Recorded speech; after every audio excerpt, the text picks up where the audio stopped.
Hey y'all, and welcome to the conversation.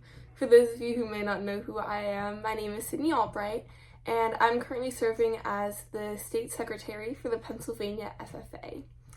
And today, we're gonna have a little bit of a different topic than I've done before for episode 4, and we're gonna talk about an agricultural issue. So for those of you who didn't see, on my Instagram, I had posted a thing asking for agricultural issues that you think are important that you want to hear me talk about. Because my job as a Pennsylvania state officer is all about advocating for agriculture. And I figured what better way than to ask what you guys want to hear. So that's what we're going to be doing today. So the agricultural issue that I had the most responses for that I think is really important right now is California's Proposition 12. And so we're going to go over a little overview of what that is. But before we get started, I just want to say that I'm not trying to sway you one way or the other. I'm just putting facts out. I'm not putting my biased opinion in anything. I will not be saying if I think it's right or wrong or anything like that. I am staying out of the politics of this. I'm purely just trying to educate on what some agricultural issues are that are going on around around America. So let's get started.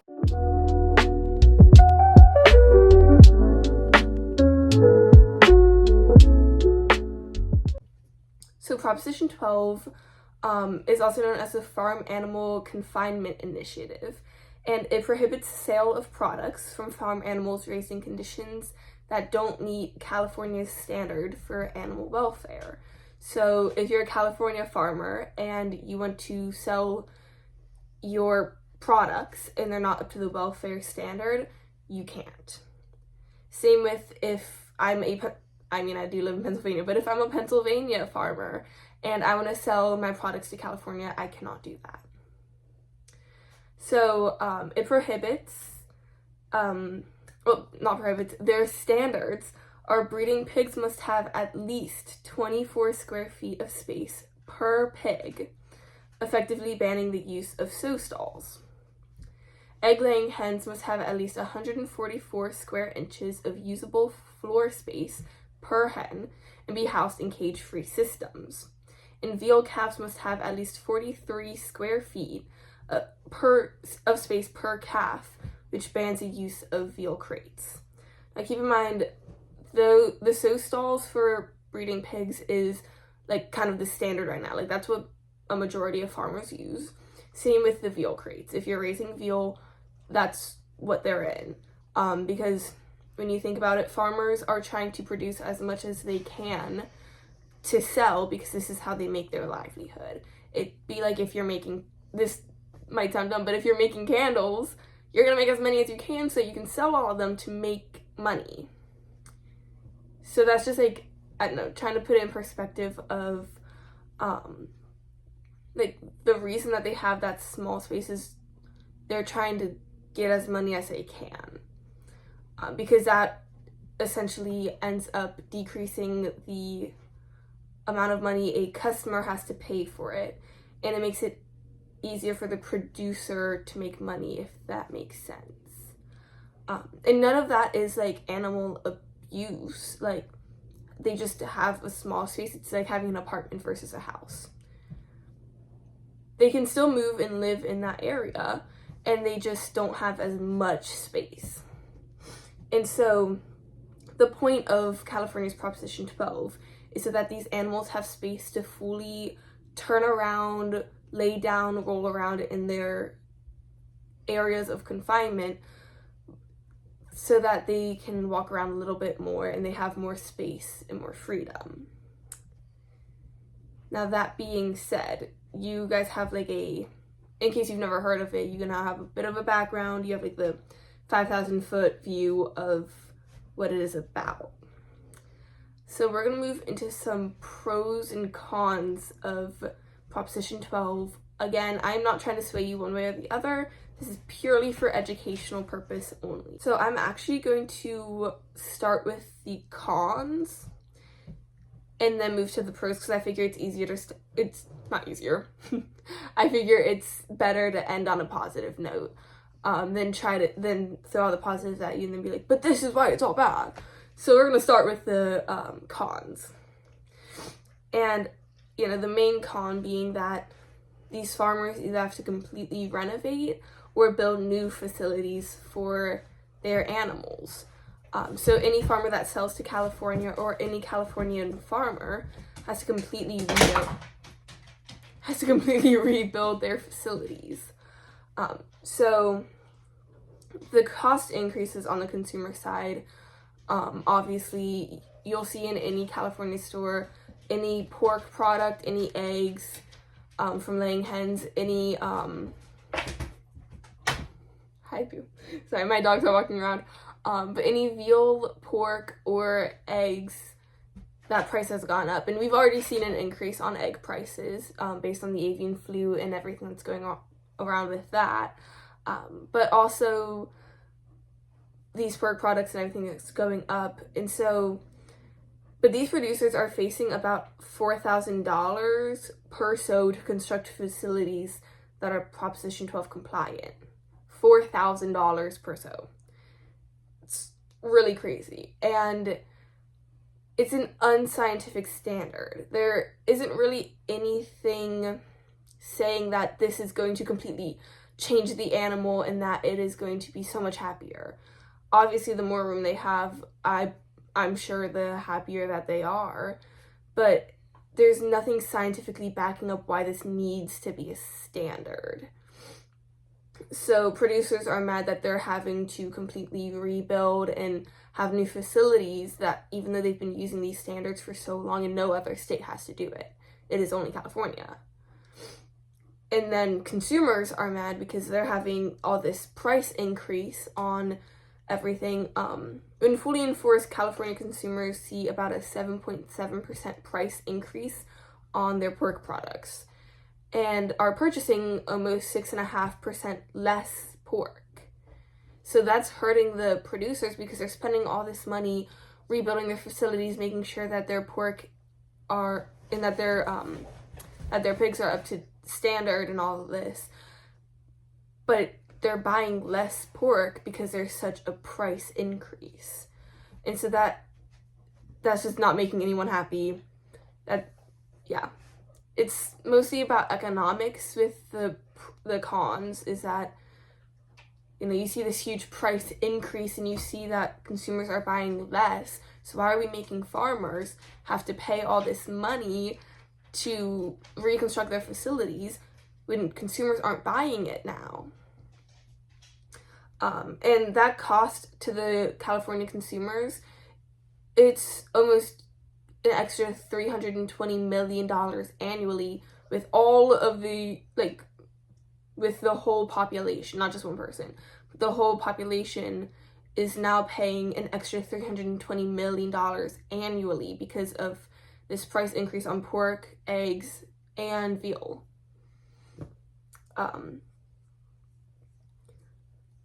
But you see, there are some pros to this. The main one is that these animals now have more space, freedom. It's supposed to make them happier, and the point of that is that the happier this animal is, the less stressed out they're going to be. And when an animal's stressed out, you'll see adrenaline running and pumping, and adrenaline affects the way that meat presents itself, I guess is the word. It makes it tougher, harder to chew. It's not going to be top tier meat. So the less stressed an animal can be during its whole entire life, and then also the butchering process, the better the meat is going to turn out. I'm sure most of you guys have heard of Temple Grandin. She revolutionized the way that slaughterhouses work and went through it, and if there's anything that could trigger any sort of feeling other than happiness, I guess, they're not happy, but anything that could trigger them to be stressed out, she had them take that out, remove it, change it, whatever it was. And Bell & Evans is really good at this too. It's Bell & Evans is a poultry business near me, and they're really good at making sure that their chickens are completely stress-free so that their meat is top notch. Like, they don't use any super loud, heavy machinery that's going to scare the birds. As soon as these birds are hatched, they're immediately given food and water. And you'll see, like, they come out of a conveyor belt off the truck, so you're not using machinery. You use black and blue light to make the birds fall asleep before gassing them. And it's just a very stress-free process for the birds. They live a very happy life, completely cage-free. They have chicken houses that are completely cage-free, and they can roam around.